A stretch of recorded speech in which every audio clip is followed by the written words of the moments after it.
சென்னை மற்றும் அதன் சுற்றுவட்டார பகுதிகளில் நேற்று இரவு பெய்த கனமழையால் வெப்பம் தணிந்து குளிர்ந்த சூழல் நிலவுகிறது. அதிகபட்சமாக மணலியில் 14 சென்டிமீட்டர் மழை பதிவாகியுள்ளதாக வானிலை ஆய்வு மையம் தெரிவித்துள்ளது. மதுரவாயல் மற்றும் வானகரத்தில் 8 சென்டிமீட்டர் மழையும், வளசரவாக்கத்தில் 7 சென்டிமீட்டர் மழையும் பதிவாகியுள்ளது. சென்னையின் பல்வேறு பகுதிகளில் 1 மணி நேரத்திற்கும் மேலாக கனமழை கொட்டி தீர்த்தது.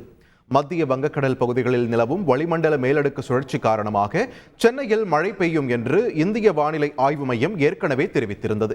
இதன்படி சென்னையில் பல்வேறு பகுதிகளும் மழை பெய்தது. குறிப்பாக அடையாறு, மந்தைவெளி, மயிலாப்பூர், கிண்டி, வடபழனி ஆகிய பகுதிகளிலும், அண்ணா சாலை, கீழ்ப்பாக்கம், எழும்பூர், ராயபுரம், திருவொற்றியூர் ஆகிய பகுதிகளிலும் கனமழை பெய்தது. மேலும் புறநகர் பகுதிகளான போரூர், மதுரவாயல், செங்குன்றம், திருவொற்றியூர் போன்ற பகுதிகளிலும் இந்த மழையானது பெய்தது. இரவு நேரத்தில் பெய்த இந்த மழையால் சென்னை மாநகரம் முழுக்க குளிர்ச்சியான சூழல் நிலவியது.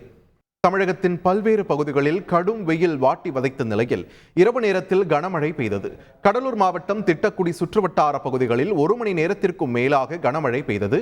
குறிப்பாக ராமநத்தம், பெரங்கியம், அரங்கூர், தொழுதூர், வைத்தியநாதபுரம், எழத்தூர், வெங்கானூர் ஆகிய பகுதிகளில் பரவலாக மழை காணப்பட்டது. இதேபோன்று திருவண்ணாமலை மாவட்டம் போளூர் சுற்றுவட்டார பகுதிகளில் இடியுடன் கூடிய கனமழை பெய்தது. குறிப்பாக வசூர், குன்னத்தூர், மாம்பட்டு, ரெண்டேரிப்பட்டு, கரையாம்பாடி உள்ளிட்ட பகுதிகளில் பரவலாக மழை காணப்பட்டது.